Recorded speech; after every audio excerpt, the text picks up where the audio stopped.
There I was worried about rain, now I've got to worry about mechanical problems. I just don't believe this sometimes. They don't come much bigger than these Colossus. Two 95-tonne mining dumpsters headed to iron ore mines in the northwest of Australia.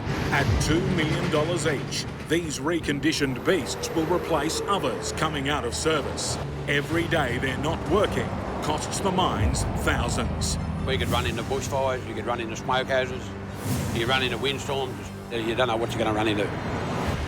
190 tonnes of mining machinery prepares to cross the continent. Where are you at, Jules? Yeah, right, just watch me tail swing when I come out. I might use this trailer, right? Yep.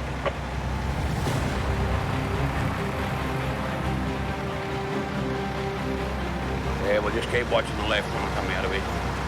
Clear the end of that fence? Yeah, you've still got about a metre to go and you've got plenty of room both sides.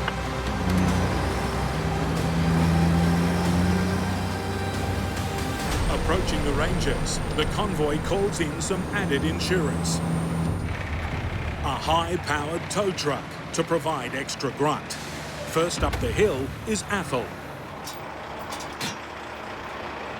The trucks need to be connected by a heavy-duty stiff bar. It should be a simple operation. Bring it back.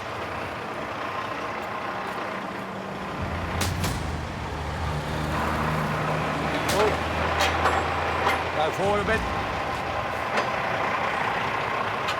Ah, not a open hell. The pin's too big. Give you the shit. The connector pins are the wrong size. Without a stiff bar that fits, Athol's fully laden truck won't make it up the range. Oh, we haven't got a stiff bar to fit pins and tow these things up the hill. All these big mad rushes and everything, and nobody organises shit. Go forward. Ah, not a open hell. Just in time, Brian arrives in the second truck. I've got to get a stiff bar off this other truck.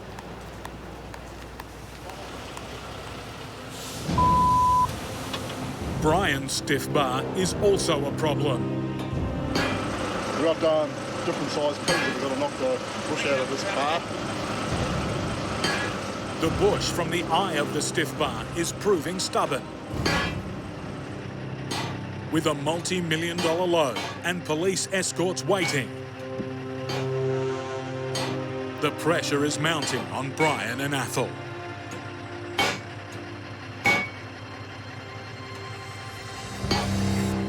Finally, the bush is out. Bring it back, brother. With the heavy-duty tow truck attached, Athol now has twice the horsepower to pull the enormous load up the steep hill. Yeah, let's go. Both trucks have to coordinate their revs to make sure they're in sync as they begin the climb. I got 1800 revs there. I reckon if we do it about that, we'll be pretty good. They can't afford to stall or stop at any point. You get people that don't know what they're doing, they're in the wrong gear or try to change gears on the pull, you can get in a lot of trouble. These roads a little bit moist in places.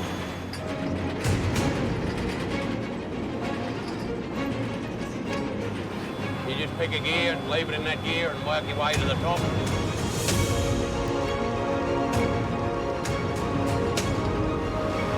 Over to your right a bit more, brother.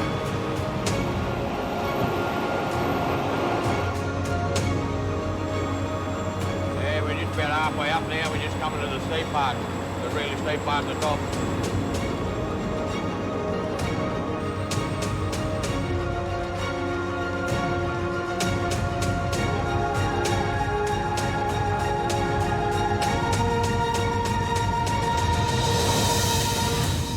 Everything's good, everything's fine. Athol has made it to the top. Back at the bottom of the hill, Brian's truck is configured differently. He will need to be pushed up. Once again, the police close the hill down to all traffic, clearing a path for the massive load.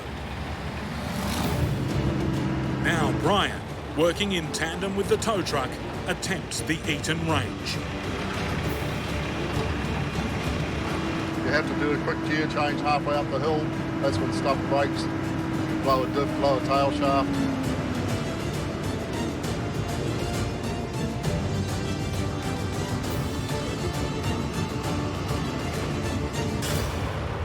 Brian makes it safely, and after releasing the tow truck,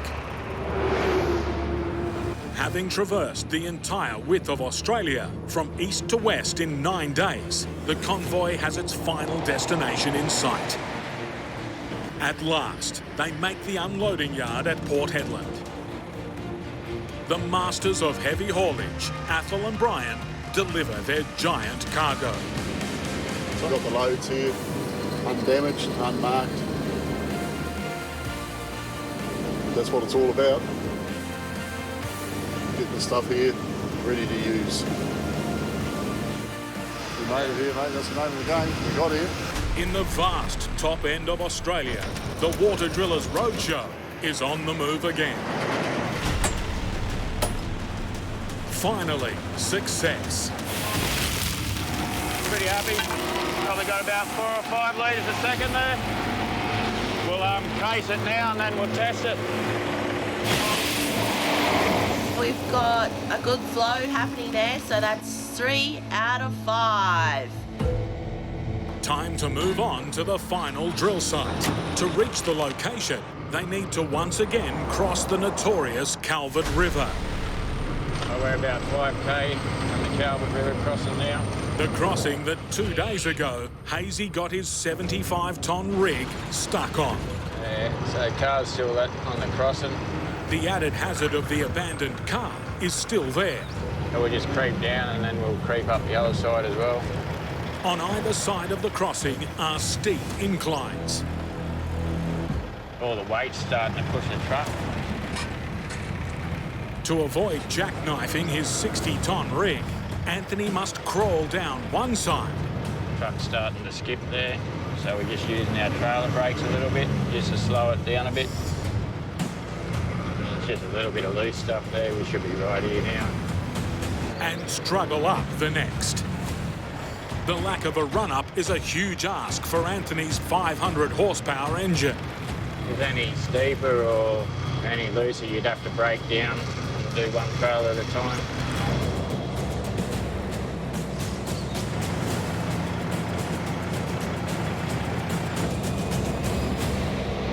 Now, it's Hazy's turn.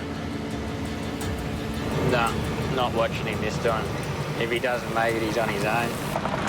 Pushing me down that hill there. It's all good.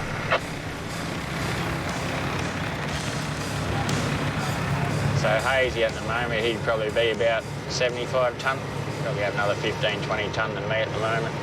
So he's got a lot more weight on his front trailer. Pulling 75 tonnes up and out will be Hazy's greatest challenge. Oh no. Yeah, I'm losing traction anyway. What's wrong?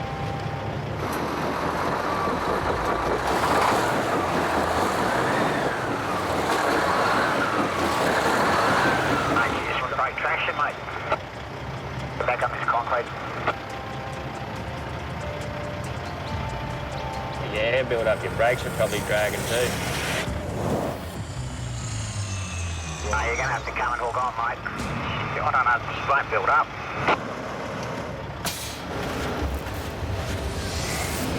It's taken big chunks out of the tyres.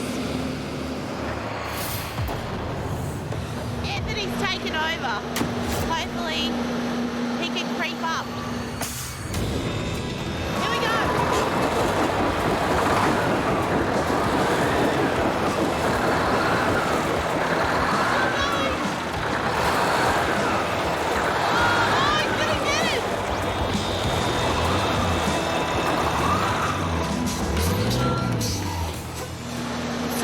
I'm not driving.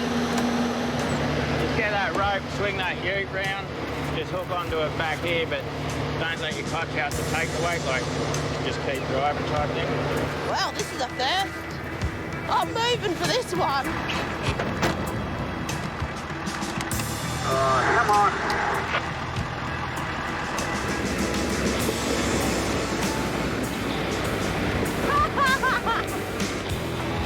That's brilliant.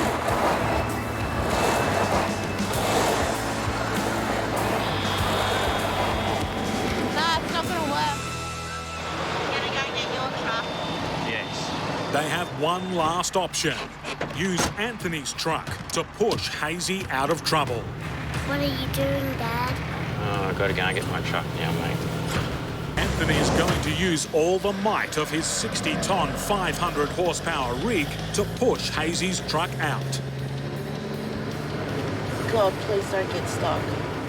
Rookie trucker Danielle's been given the job of steering the second truck. What you got to do is go into creeper gear when I say to, and release your brake. I am not doing this.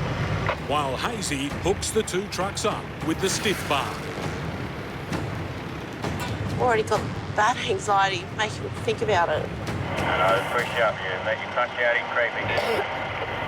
Anthony, I can't do this. Please don't make me do it. Hazy can drive. Oh, what are you doing? Oh, I'm not doing this. I'm not doing this. No, I can't. I'm already freaking out.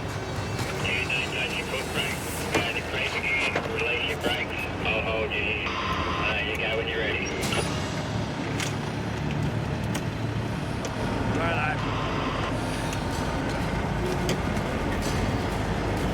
Bring your revs up to about 1300, 1400 if you've got traction. Yeah, I'm good.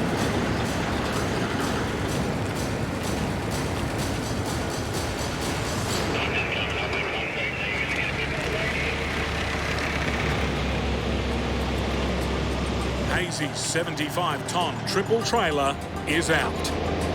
After a century of service, the vintage farmhouse is a fragile cargo. A lot of bracing to go on it because of the distance we're going.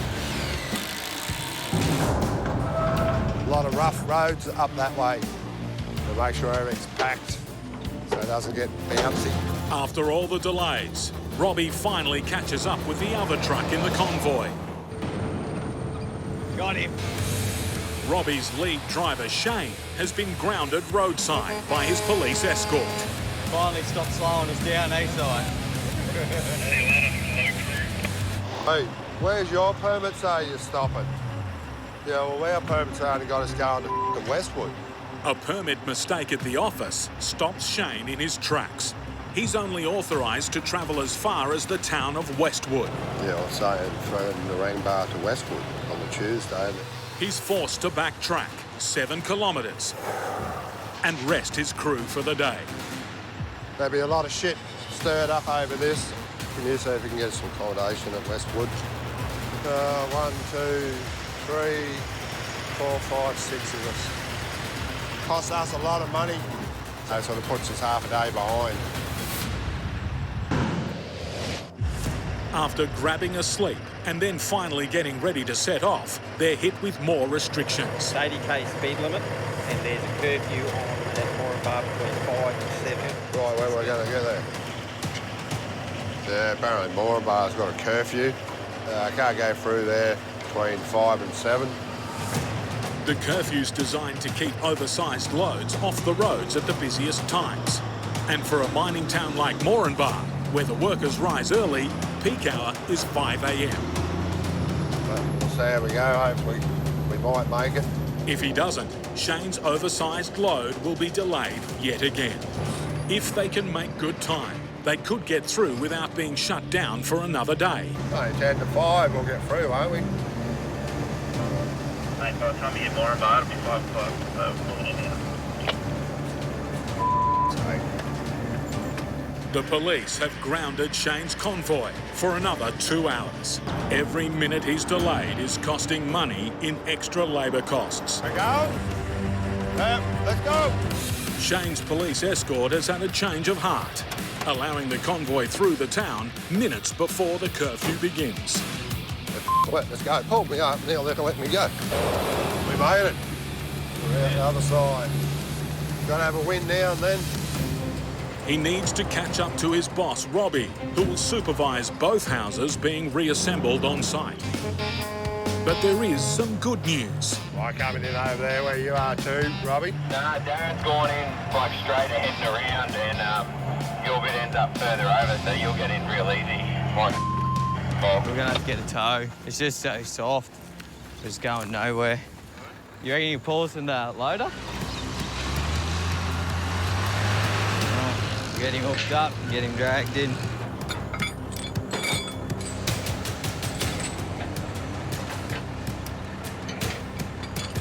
You want to take the weight on it? There you go, I got a couple of metres. Metre.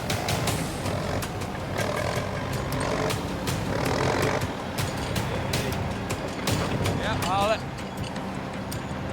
Right, Jack!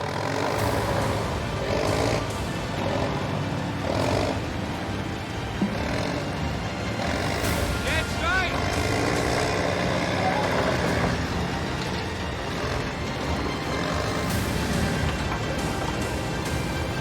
Hold it there! With both houses now in position, Robbie's team dig the holes for the supporting stumps. We just dug the last of the holes, so we'll get this unloaded. Let's see who finishes them up first, eh? Well, it's good to see you giving it a crack, mate, but this one's joined, it's ready to go. We'll be stumping soon. Well, the tanker, she's fairly old, but she does the job. Got to keep an eye on that gate and this coupling here. We don't want to leak the water out. The tanker has seen better days. This friggin' tap, sometimes she rattles open, and if the cap falls off and I lose me water,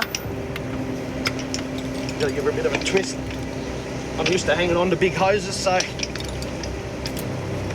she's a bit stiff this morning. Right. I'm gonna fill the front two apartments.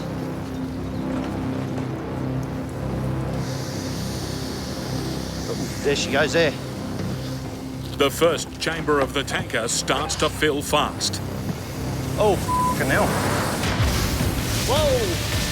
Too fast. I turned one of the compartments off, about turning this off, not bloody thinking, and blowing the hose off on the bottom of the tank. If I don't get this hose on in one go, we're gonna lose all the water.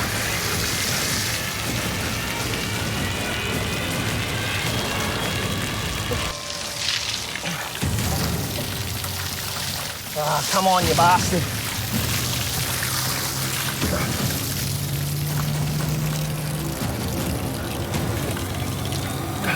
We got it started.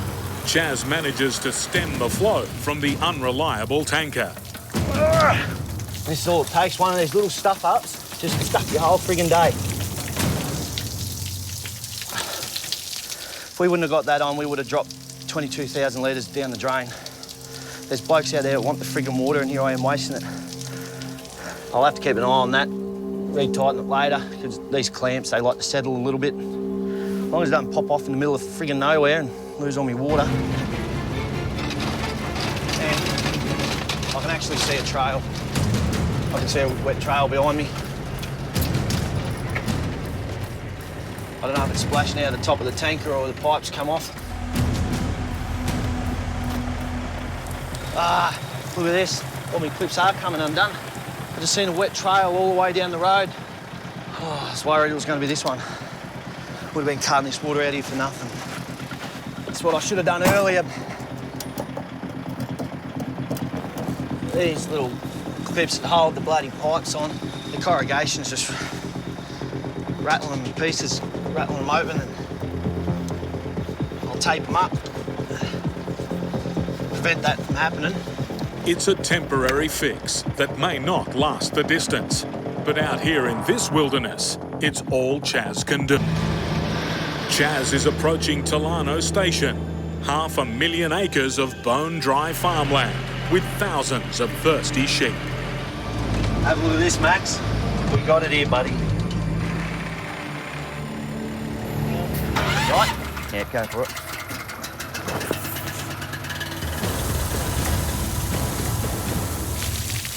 The corrugations have cracked this friggin' thing.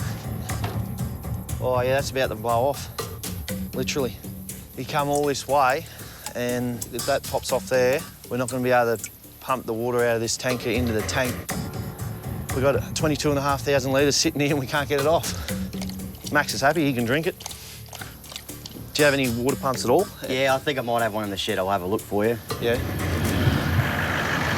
Grand plan, we can jam this pump up the top of the trailer, run a hose straight into the top of the tanker. We'll pump it straight into his tank. It's probably the only way we can do it, isn't it? Yeah. We can only try. Right. Yep. Got him? Yep.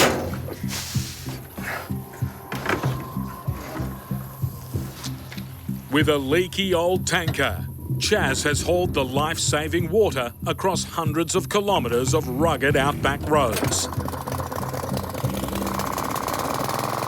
And he finally delivers.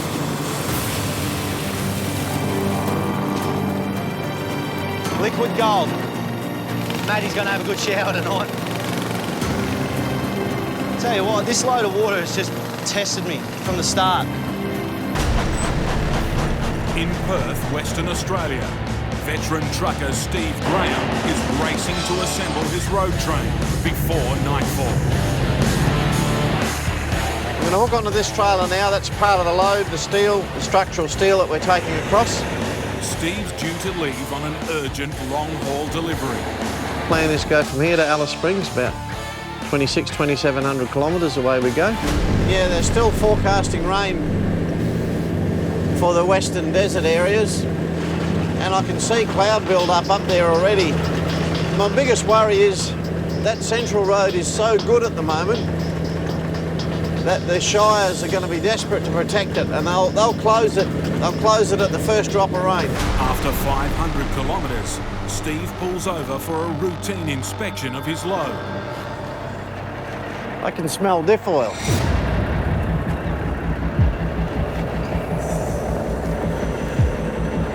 God, fuck me. I absolutely don't believe it.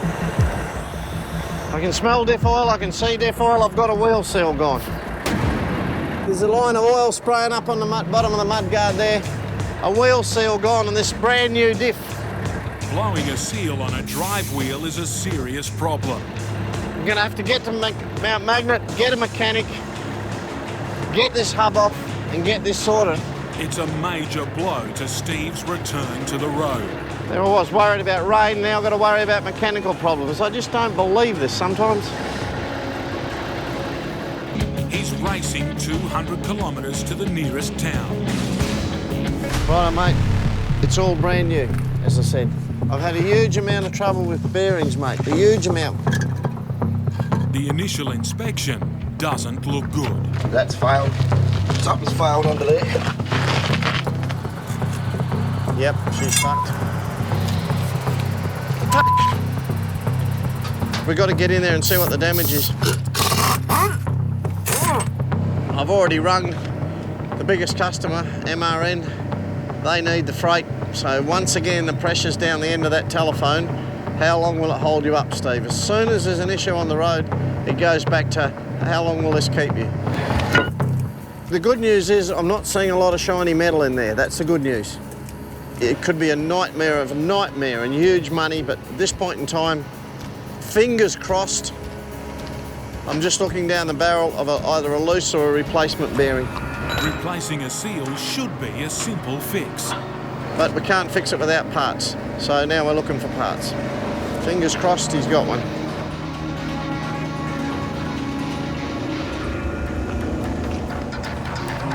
So the seal's a bit tight. He's out of luck. Civi hasn't got a seal on him that fits this truck. Steve could be stuck for a day, waiting for a new part. He's going to go for a drive around town, see some of his mates, and just see if we can jag one in town here this afternoon. If we can, it gets me rolling in the next couple of hours or so. The weather's picking up. That rain that we thought was around is definitely around. I just hope this is not happening out in the desert.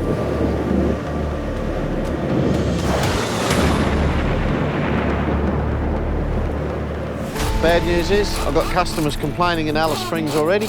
I've rung them earlier and said I'm a day late. It's as simple as that. That you'll crawl over broken glass to get the job done. Everything depends on you. We're good to go.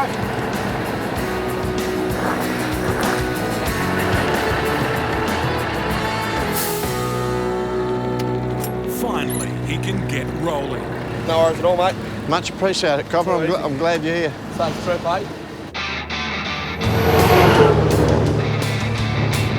After a short night's rest, Steve's looking to make up time. It'd be nice to be sitting around a campfire tonight with a cold beer and a decent feed and not have to enjoy my evening with a mechanic fixing something on my truck.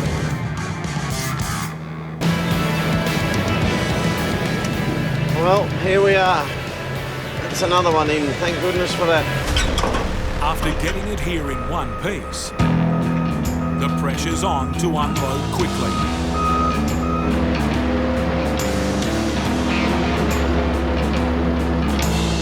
That's why the pressure's on. They've been out of work in this, they've run out of jobs. So that'll keep some of the men going in the morning unloading by hand the stuff out of that container. 1,500 hard kilometres stand between Steve and Darwin. And overhead, an old enemy, the weather. The severe thunderstorm advice for up here, areas up here, damaging winds. This truck was written off a few years ago nearly by a thunderstorm. The hail was like shaven 20-cent pieces. It was coming in, smashed every bit of glass down the left-hand side, blew half my load off on the road. So I get, I pay attention when it says with damaging winds, I get ready.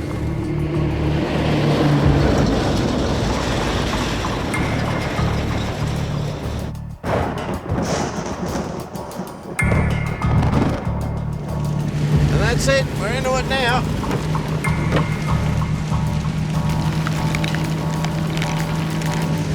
There's one thing about this business, it's a business of extremes. That wind is awfully strong.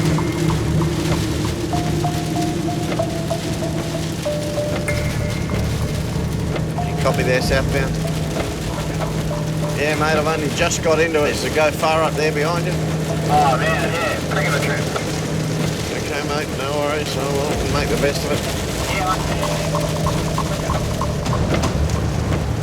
Well, it looks like it's round 2 coming up. I just had a little bit of spell from the weather just said. It was a nice, easy bit, but looks like some serious stuff coming up again. In the heart of the country, Steve Graham's fighting wave after wave of monsoonal downpours.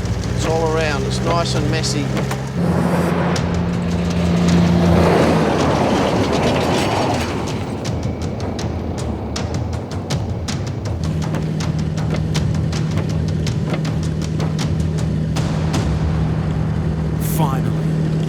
Out there on the Barclay, that's that storm.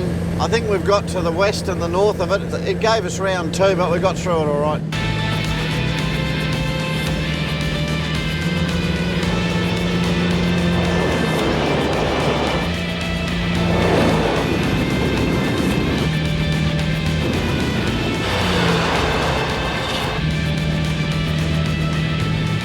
It's been 8 days and 4,000 k's. But he's now closing in on his destination. Only a bit over an hour out of Darwin. After 4 months off the road, it's another job well done for this Outback legend. It's been one of those trips that once I got out in the desert and settled down, it was good. The jump up that can catch me didn't catch me. The corrugations that could bash me didn't bash me too badly. Steve's home again on the highway.